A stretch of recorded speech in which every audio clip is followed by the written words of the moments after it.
شیر پر سواری کرتے ہیں، اس کا کیا سبب ہے؟ دوسروں کو پھاڑ کھاتا ہے۔ فرمایا ہاں میں شیر پر سواری کرتا ہوں اور اس کا سبب یہ ہے کہ میں نے اللہ کے حکموں کو اپنے اوپر سوار کیا ہے، میں اللہ کے حکموں کو اپنے اوپر سوار کیا ہے، اور جب سے میں نے اپنی مرضی کو اللہ کی مرضی کے آگے قربان کر دیا ہے تو اللہ تعالیٰ نے اپنی ساری مخلوق کو میرے تابع کر دیا ہے۔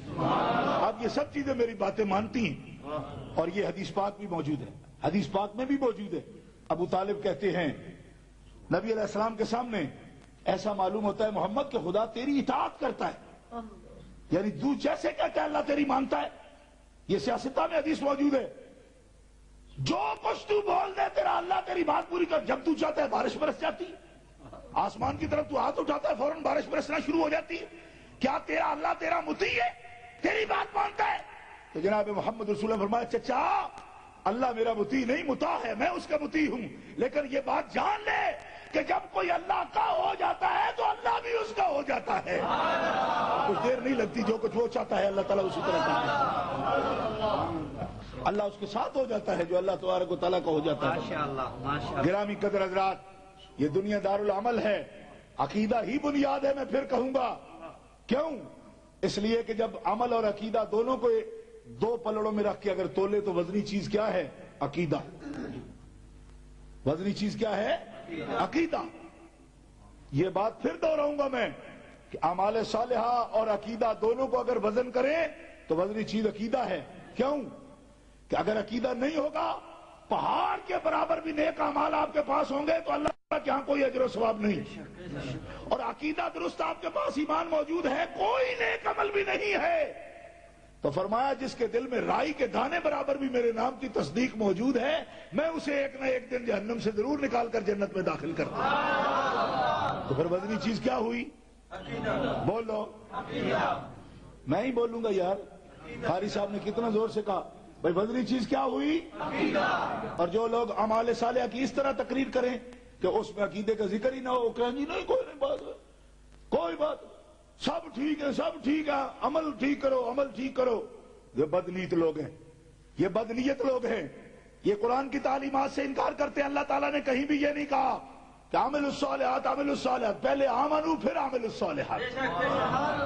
ایک مقام بھی ایسا نہیں ہے پورے قرآن میں کہ جہاں اللہ تعالیٰ ایمان کا ذکر نہ کرے اور کہے نیک کام کرو، نہ، پہلے کہتے ہیں پہلے عقیدہ درست کرو پھر عمل نیک کرو۔ کہو نا زور سے سبحان اللہ۔ پہلے عقیدہ درست رکھو پھر عمل نیک کرو۔ اب کچھ لوگ یہ تبلیغ کرنے نکلے ہیں جی نیک کام کرو جی، نیک کام کرو جی۔ ہم نے کہا نیک کام کرو ٹھیک ہے، تمہارا رسول اللہ کے بارے میں کیا عقیدہ ہے؟ اللہ کے نبیوں کے بارے میں کیا عقیدہ ہے؟ اللہ کے ولیوں کے بارے میں کیا عقیدہ ہے تمہارا؟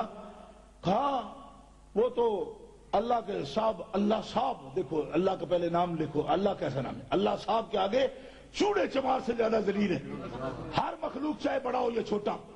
میں نے پوچھا بڑے مخلوق سے کیا مراد؟ تو وہابیہ کا پیشوا مولوی اسماعیل دہلوی لکھتا ہے بڑے مخلوق سے مراد نبی ولی ہے، اور چھوٹی مخلوق سے مراد ہم ہیں، یعنی سب ہی اللہ کے سامنے ذلیل ہے۔ ہم نے کہا یہ اپنی منہ سے اگر وہ کہیں تو درست ہو سکتا ہے، وہ تو درست ہے۔ اگر کوئی نبی اپنے منہ سے یہ بات کہے کہ ہم اللہ کے سامنے کچھ نہیں ہیں تو درست ہے۔ تم کہہ رہے ہو تمہیں کس نے یہ اختیار دیا ہے؟ ایک باپ اگر اپنے بچوں کے سامنے کہتا ہے کہ میں تو تمہارا نوکر ہوں، میں مجھے 5 سال ہو گئے برطانیہ رہتا ہوں، تمہارے لیے وہاں کام کرتا ہوں، صبح و شام ملوں میں جاتا ہوں، کوے پر کام کرتا ہوں، 12 گھنٹے جاگتا ہوں، 18 گھنٹے کام کرتا ہوں، میں نے تمہارے لیے ہی کیا، میں نوکر ہوں تمہارے لیے ہی کر رہا ہوں، تو باپ کہے درست ہے۔ اور اگر بیٹا بھی صبح کو سوئے باپ کو جگائے اور کہے اٹھو نوکرا اٹھ، اتنی دیر کا سویا ہوا ہے، تو ماں بھی کہے گی تو بڑا حرامی ہے، تجھے باپ کی شرم نہیں آتی، اس کو نوکر کہہ رہا ہے؟ وہ کہے گا کل اس نے خود کہا تھا کہ میں نوکر ہوں تمہارا۔ سمجھ نہیں آئی؟ کیا بیٹا یہ دلیل پکڑ سکتا ہے کہ کل میرے ابے نے خود کہا تھا کہ میں نوکر ہوں تمہارا؟ انہوں نے کہا خود کہے تب بھی تم نہیں کہہ سکتے۔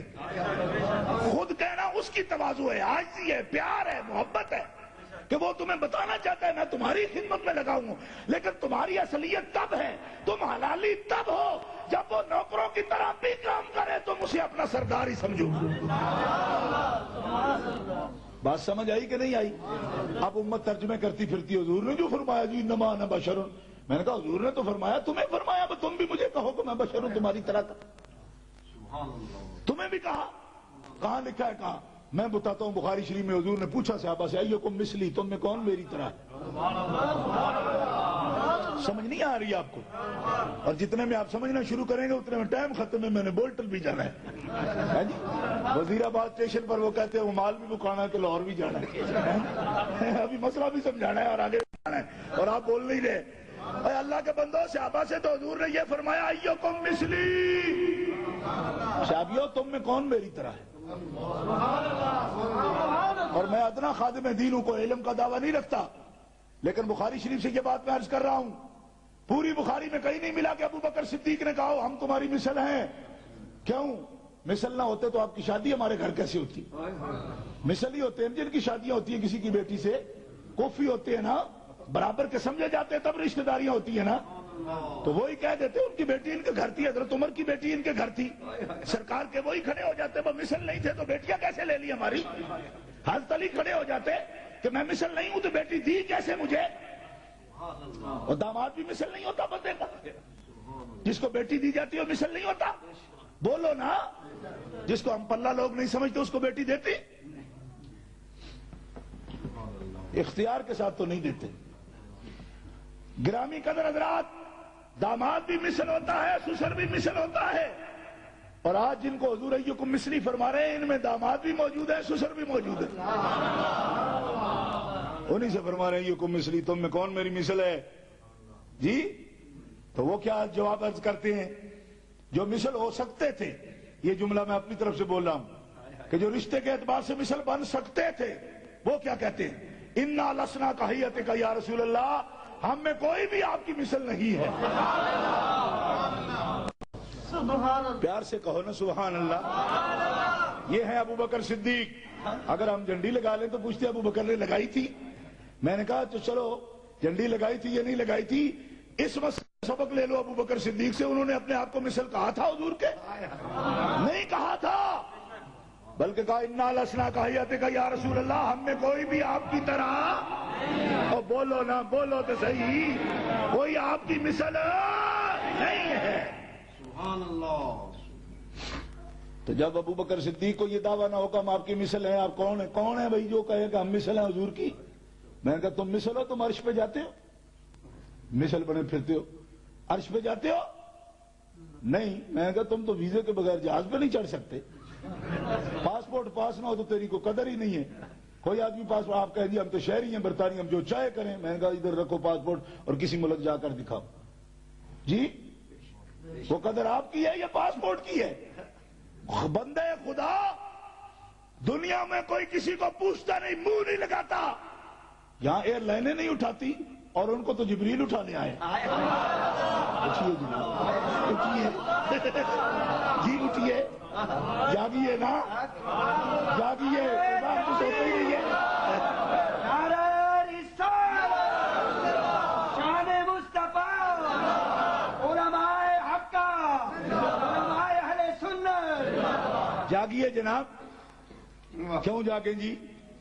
اللہ اکبر، میں قربان جاؤں، جاگیے حبیب، اٹھیے۔ کیوں اٹھیے؟ فرمایا اس لیے اٹھیے کہ ان اللہ قد اشتاق الی لقائک، یا حبیب اللہ، اللہ آپ سے ملاقات چاہتا ہے، اللہ آپ سے ملاقات چاہتا ہے۔ کہیے نا سبحان اللہ۔ یہ مسلمانوں کا، سنیوں کا طریقہ ہے، اس لیے کہنا، ایسے خوش کے آواز نہیں کرتے، سمجھائی نا؟ ایسے ڈیوزبری جائیں گے مسجد سے بھی بدبو آئے گی، حقیقت پتہ نہیں کیا نحوست ہے، بھائی ذکر ہی کریں، نفلیں بھی پڑھے اور نحوست بھی نہ جائے، فائدہ کیا اس بات کا جی؟ سنیو، یہ ساری نحوست بے ادبی کی ہوتی ہے اور کوئی نہیں۔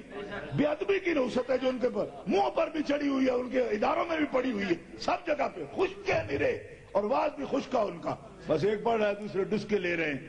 ہمارے ہاں ایسا نہیں ہوتا، ہمارے ہاں سبحان اللہ۔ ہم آپ کی طرح نہیں ہیں۔ کیوں نہیں ہیں؟ فرمایا جو آپ ہے وہ ہم ہو سکتے ہیں؟